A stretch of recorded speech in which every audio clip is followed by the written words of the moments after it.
राजा राम अनहद किंगरी बाजे।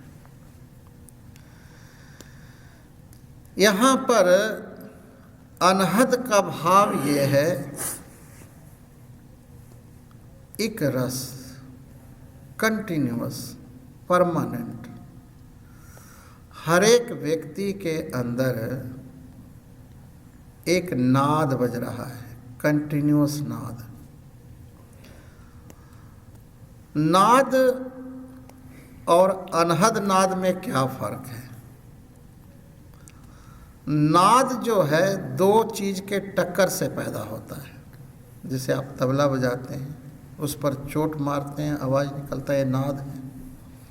हारमोनियम है, चाहे ऑल इंस्ट्रूमेंट्स जो संगीत के साधन हैं, ये सारे नाद हैं। अनहद नाद क्या है?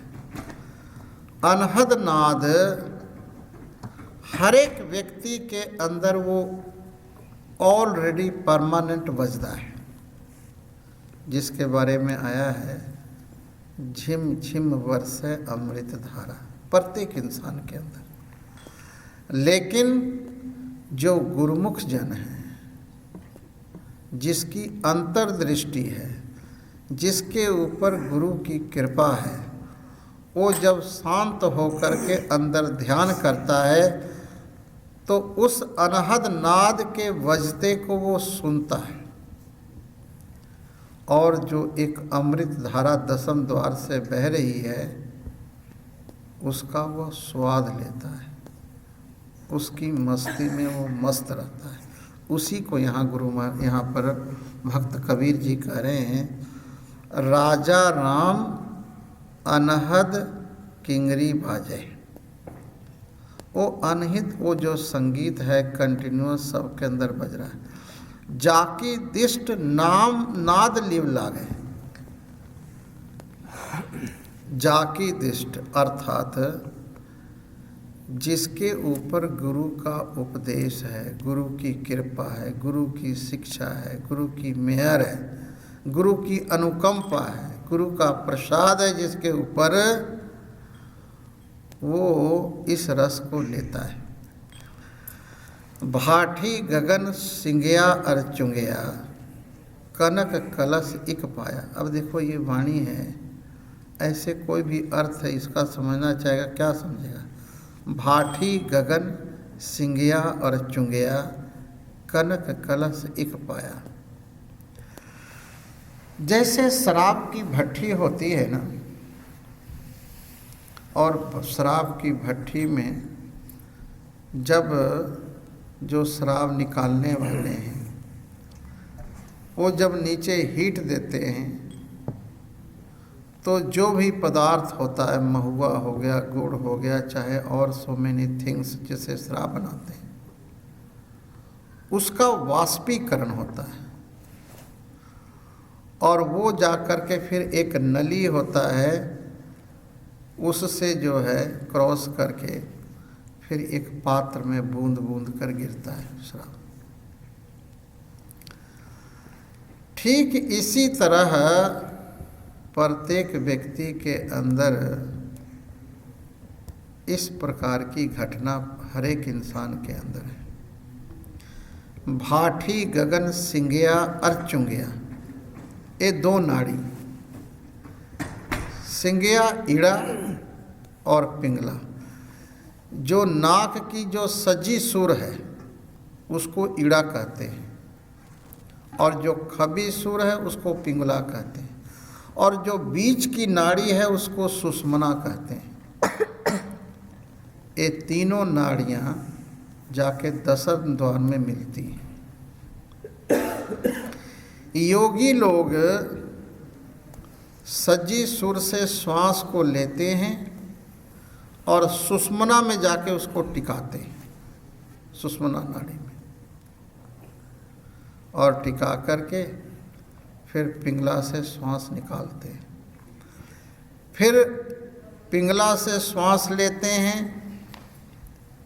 और फिर सुषमना में उसको श्वास रोकते हैं, उसको कुंभक बोलते हैं।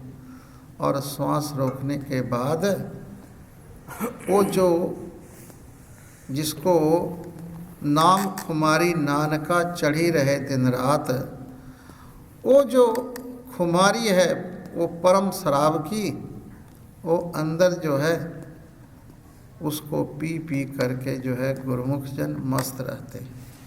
यहाँ पर भाठी गगन सिंगया अर चुंगया कनक कलश।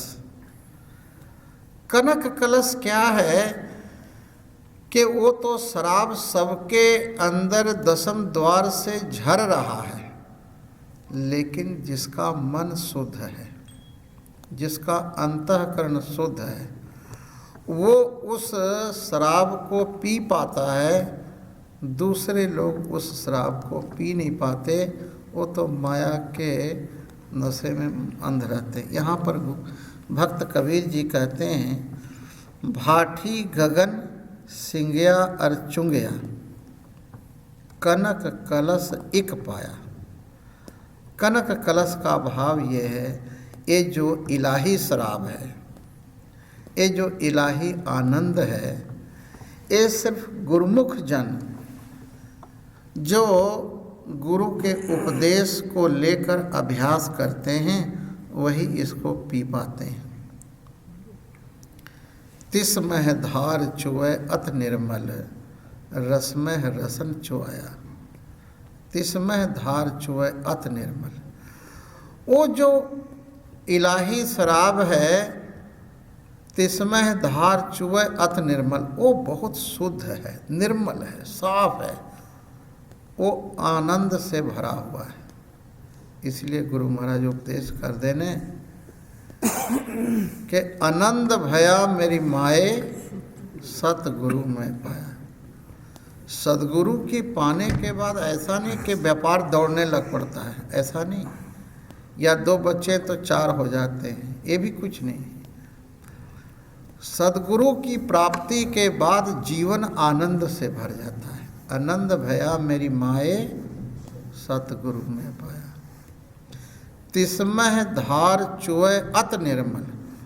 अब देखो, आदरणीय बाबा जी के चरणों में सिर्फ बैठो, कुछ करो नहीं, सिर्फ जाके बैठ जाओ।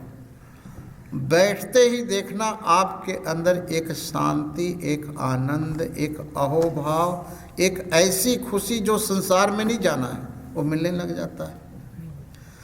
एक जो बात अनूप बनी है, पवन प्याला साजिया, 3 भवन में एको जोगी कहो कवन यह राजा।